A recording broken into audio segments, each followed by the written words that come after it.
quick note that if you are interested in becoming a yoga teacher or exploring more about yoga or just exploring more about yourself, then I want to invite you to the Mindfulish School.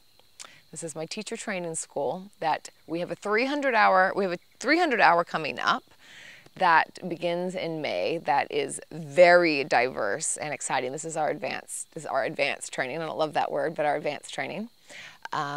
If you've taken a 200 hour or if you're just wanting to take it as self-exploration, then check that out. And then we have a 200 hour that's in the beginning of 2024 that'll be partly online and then partly in Bali.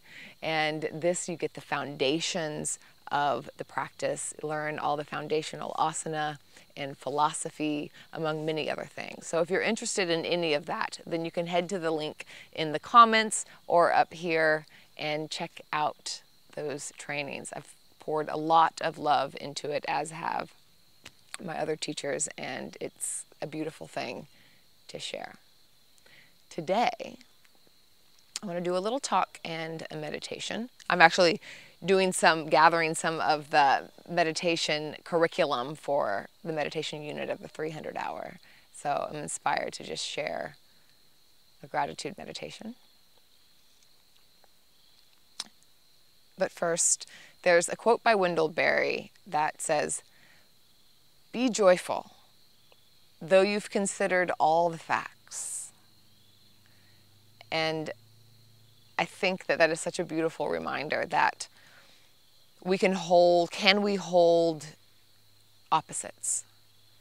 Because life is complex. We tend to be very binary in thinking that it's black or it's white, it's all of this or all of that. And that's really not the truth of the way that life shows up. That while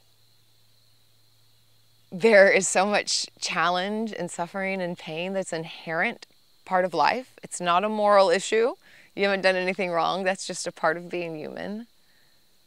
Though there's all of that, there's also so much joy. And can we hold both? Can we be grateful even when we're grieving? Throw another quote at you because I have like a Rolodex in my head. Rumi is that there's 10,000 joys and 10,000 sorrows. And equanimity is when we can kind of be in the center of it and know and hold and show up for both of them. This is not an easy thing. We really want to push one side away and we really want to cling to the other. So how can we stop the push and pull a little bit and then just show up to life as it is and get out of the resistance of the way that we wish it was?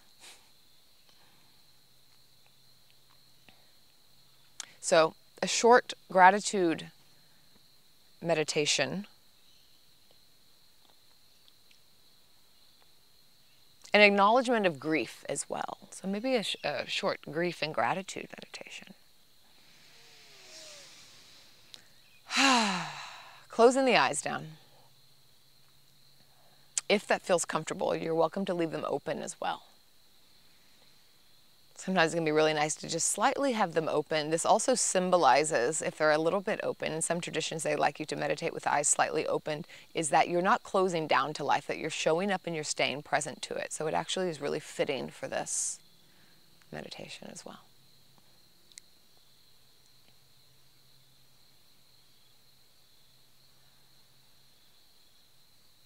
Something that I like to ask friends lately, instead of just how are you, is what's been challenging and what's been sweet. Something along those lines. Acknowledging that there's space for both, that we don't just have to say, I'm okay. It's like, no, both. I know that both has been happening. You can share that, and it gives that space. So asking yourself,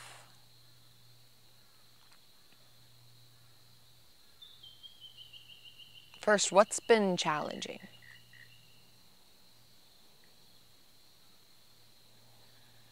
And breathe into that question. Gently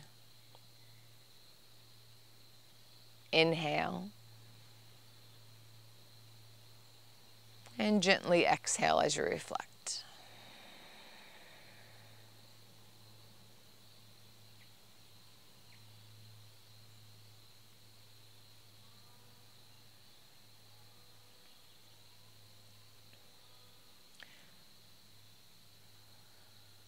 And see if you can stay out of the story of the whys, and that can really go down many, many threads, but just kind of noting a few things of late that have felt challenging to you, and practice not putting a judgment value on it, not making it mean anything.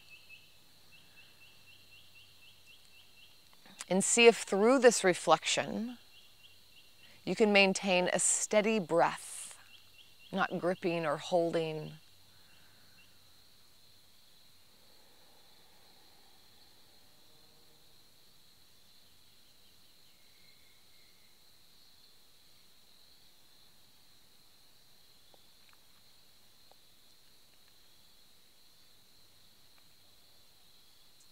And then let the story go and get curious about the sensation. Just notice the sensations, the residue left in the body.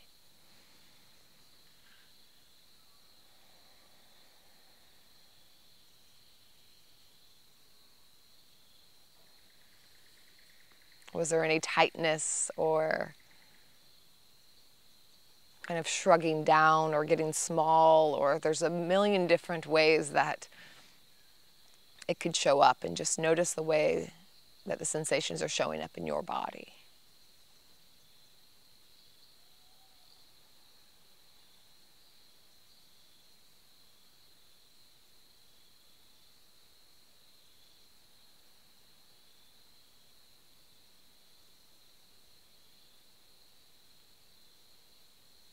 How does the energy of these challenges show up in your physical body? How does it speak to you in sensation?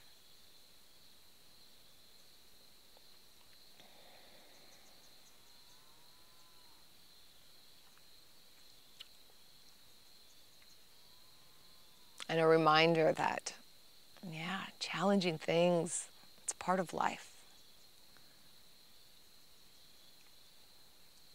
It's a very human thing, but what can make it, what can really deepen the challenge, that can really add that second arrow, is when we resist and when we, continue to judge ourselves on top of it. Like, that part is unnecessary. Some of it is just going to happen, but a lot of the pain is what all we layer on top of it. It always brings some ease for me, that reminder. Maybe swirling the spine for a moment. And then coming back to center.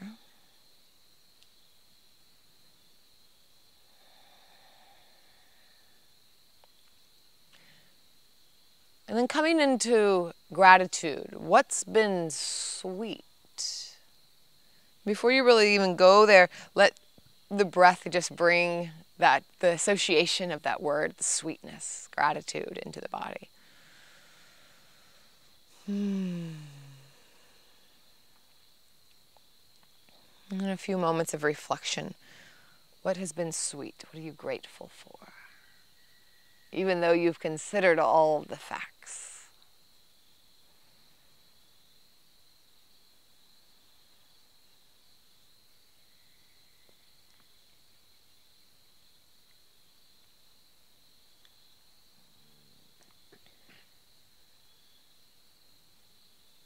Maybe you can broaden the collarbone just slightly and lift the crown of the head up just slightly, creating more space, as if you could envelop and take in a little bit more here.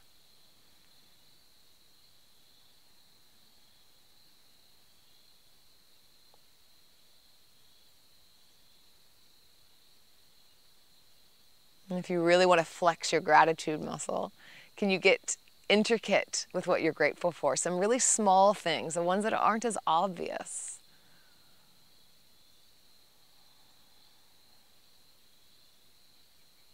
Some nuanced sweetness.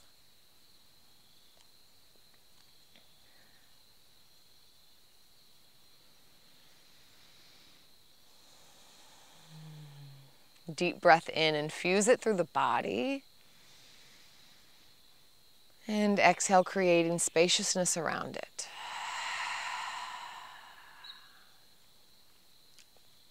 Now releasing, the stories of that.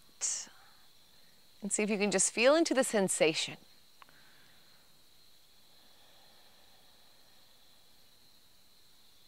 I feel a little bit carbonated after that piece. Breathe it in, spread it around the body, note, observe.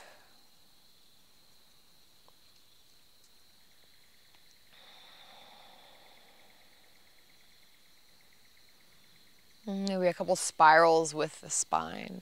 I always feel like I'm like stirring my pot that way, stirring it in. And then visualize like you could come to the center of both.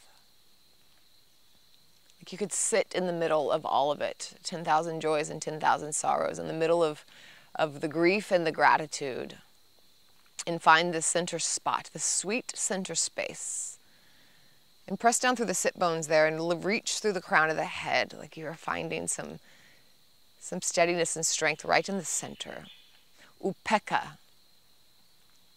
Upekkha, the Buddhist Pali word meaning equanimity. It means being,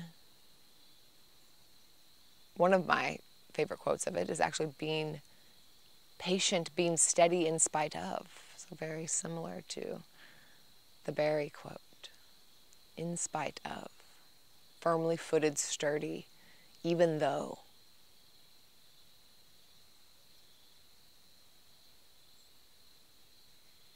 Making space to acknowledge pain even when life is so sweet. And also being present with the sweetness and still being able to recognize the little gratitudes, even when life is painful.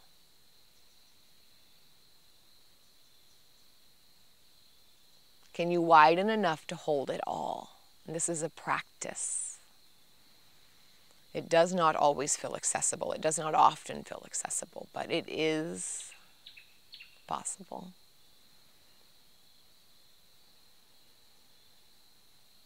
We can grow around both.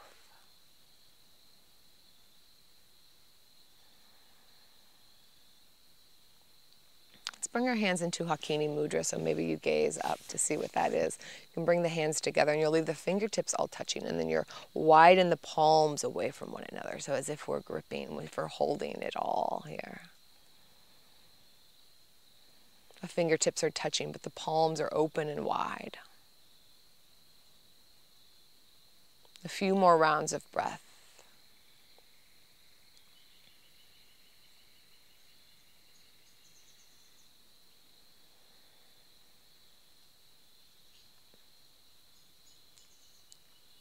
Remembering that we do have capacity, that we can always create more of in order to hold it all, to show up for life as it is, releasing resistance, opening up with presence. The good, hard, beautiful work. Thumbs to the third eye. Let's pour forward in thanks, in gratitude, in grief, in joy, in sorrow, all the things. Pour forward. Namaste.